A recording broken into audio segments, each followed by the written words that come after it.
Je voulais aussi parler de quelque chose qui m'a beaucoup attristé. Tu sais c'est quoi, Nour? C'est quoi?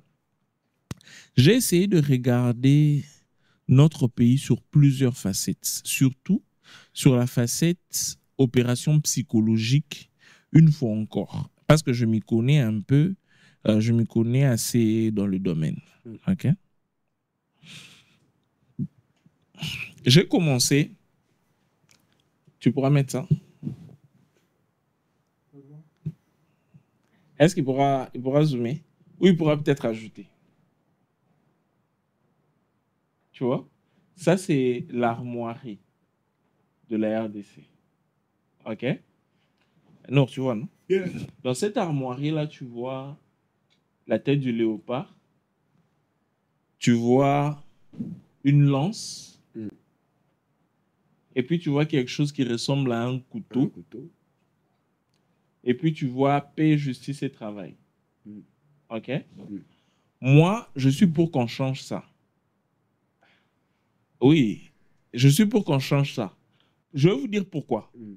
J'ai l'impression qu'il y a la tête du léopard à côté de deux choses qui tuent un léopard. Et puis, en bas, il y a paix, justice et travail. On dirait qu'il y a du sang là. Pourquoi c'est rouge? Ça doit nécessairement être rouge. On dirait qu'on a coupé la tête d'un léopard. Il y a les armes qui ont coupé la tête du léopard. Et puis, il y a du sang par terre. Wow. Nour, tu vois ça? Wow. Billy, tu vois ça? J'avais vu ça venir comme ça. Hein? Mais ça ne s'arrête pas là. Je suis en train de vous emmener très loin aujourd'hui. OK? Je suis en train de vous emmener très loin. Maintenant, regardez, c'est que nos armoiries étaient au temps de Mobutu. Lance. Flèche. Il y a lance, flèche. Il y a le léopard. Il y a comme un arbre, hein, comme une branche. Et puis, il y a justice, paix, travail. OK? Quand vous voyez justice, paix et travail, là, le rouleau, là, vous voyez que c'est un papier, c'est un rouleau. C'est différent, on ne voit pas le sang. OK? Quand vous voyez la lance et quand vous voyez la lance et autres, hein, vous voyez que ça vous envoie un message clair, ça vous dit faites attention. Un peu comme on dit chien méchant. On te dit n'entre pas. Dans le premier, c'est ouvert comme ça. Dans celui-ci, c'est fermé. C'est comme qui dirait, il y a même le léopard qui a tendance à être derrière. Oui, voilà. Ça te dit n'entre pas, il y a un léopard, il y a quelque chose de dangereux. Et puis, il y a les feuilles qui symbolisent la prospérité. Est-ce que vous avez vu ça? C'est différent de l'actuel. N'est-ce pas? OK. Il ne faut pas qu'on vienne me suivre ici, Billy. Maintenant, je vais vous montrer quelque chose de dangereux, du pourquoi on doit améliorer notre jeu.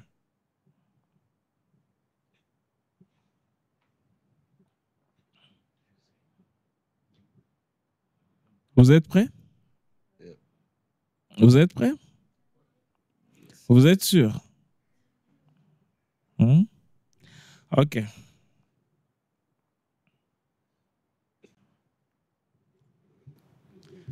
Ça,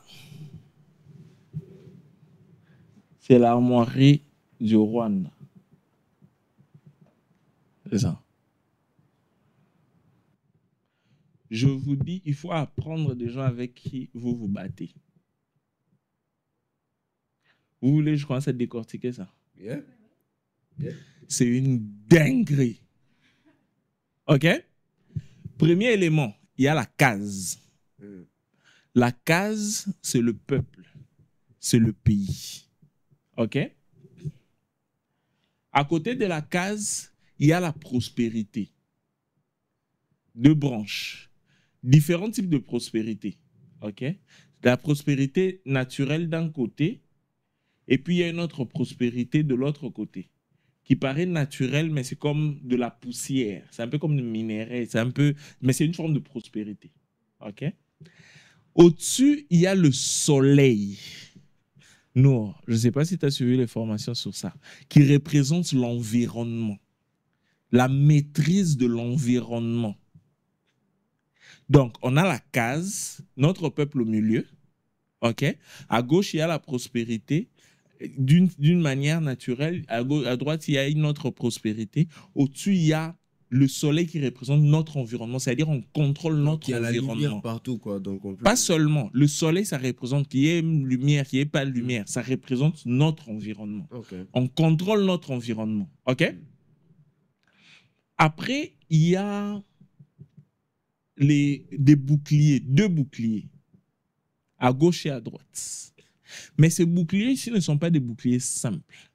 Elles ont une pointe qui vont vers l'extérieur. Donc, on attaque, mais on est encore plus fort en défense. Mais le génie dans ce truc ici, c'est qu'il y a quelque chose de non naturel. Il y a une roue. La roue qui représente le système. Le système, c'est un concept qui ne date pas d'il y a longtemps. C'est un concept qui est très récent. Billy, tu vois ça? J'avais vu ça venir comme ça. Hein? Mais ça ne s'arrête pas là. Je suis en train de vous emmener très loin aujourd'hui. OK? Je suis en train de vous emmener très loin. Maintenant, regardez, c'est que nos armoiries étaient au temps de Mobutu. Lance. Flèche. Il y a lance, flèche. Il y a le léopard. Il y a comme une arbre, hein, comme une branche. Et puis il y a justice, paix et travail. OK? Quand vous voyez justice, paix et travail, là, le rouleau, là, vous voyez que c'est un papier, c'est un rouleau. C'est différent, on ne voit pas le sang. OK? Quand vous voyez la lance et quand vous voyez la lance et autres, hein, vous voyez que ça vous envoie un message clair, ça vous dit faites attention. Un peu comme on dit chien méchant. On te dit n'entre pas. Dans le premier, c'est ouvert comme ça. Dans celui-ci, c'est fermé. C'est comme qui dirait, il y a même le léopard qui a tendance à être derrière. Oui, voilà. Ça te dit n'entre pas, il y a un léopard, il y a quelque chose de dangereux. Et puis, il y a les feuilles qui symbolisent la prospérité. Est-ce que vous avez vu ça? C'est différent de l'actuel. N'est-ce pas? OK. Il ne faut pas qu'on vienne me suivre ici, Billy. Maintenant, je vais vous montrer quelque chose de dangereux.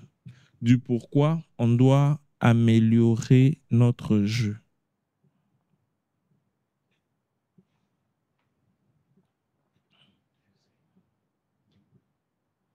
Vous êtes prêts? Vous êtes prêts? Vous êtes sûr? OK.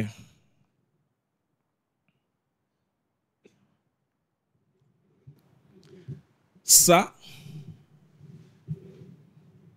c'est l'armoirie du Rwanda. C'est ça. Je vous dis, il faut apprendre des gens avec qui vous vous battez. Vous voulez que je commence à décortiquer ça? C'est une dinguerie. OK? Premier élément, il y a la case.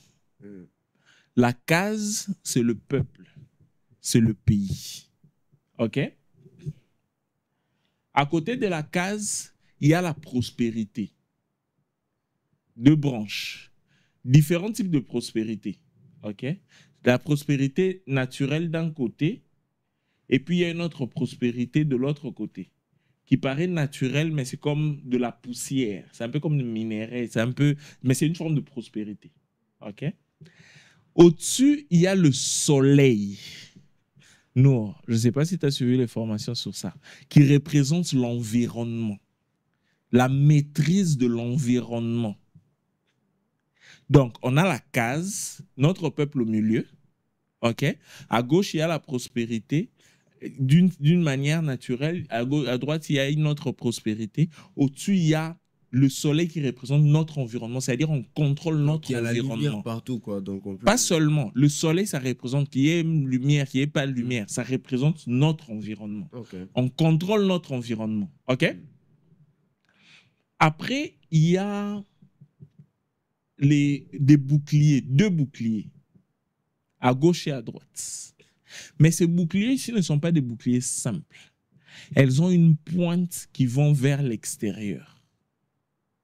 Donc, on attaque, mais on est encore plus fort en défense.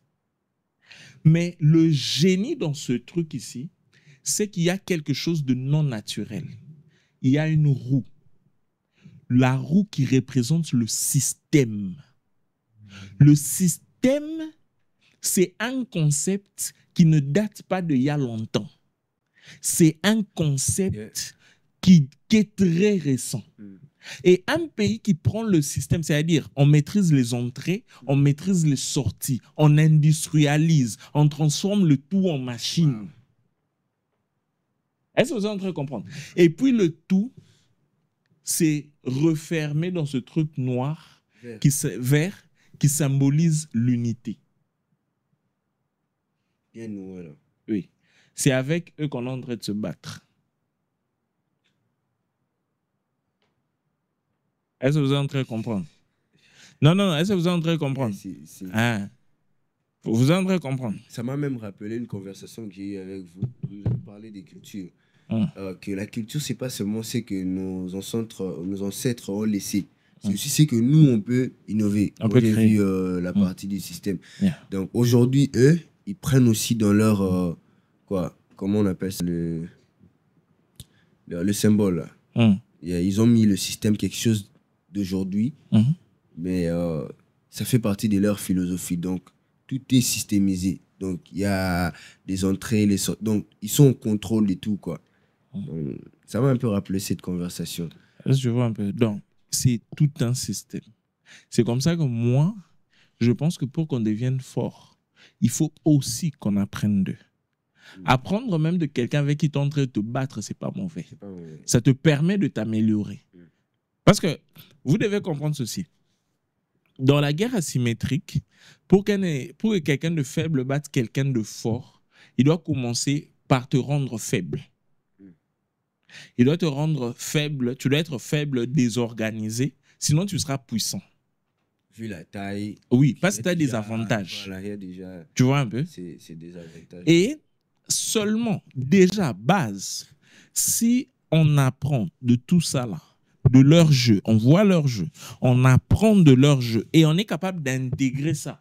Un autre problème aussi, c'est l'intégration. On intègre ça jusqu'à quel niveau? On est en guerre, il y a quelques ministres qui partent, qui réveillent la population. Vous connaissez le bourgmestre de vos communes? Vous connaissez leur nom? Les chefs de quartier, vous les connaissez? Vous avez vu un chef de quartier en train de se balader pour mobiliser les gens? Ils sont à la maison. Vous êtes en train de comprendre ou pas? Mais non, notre problème, c'est tout ce dont on a parlé ici, et beaucoup plus réuni en un. On te jette ça maintenant, ça résout ça. Si tu es incapable de voir, tu vois rien. Tu es aveuglé. Parce que tu ne sais pas par où commencer. C'est pour cela que, généralement, je dis aux jeunes, faites attention, parce que le jeu est truqué.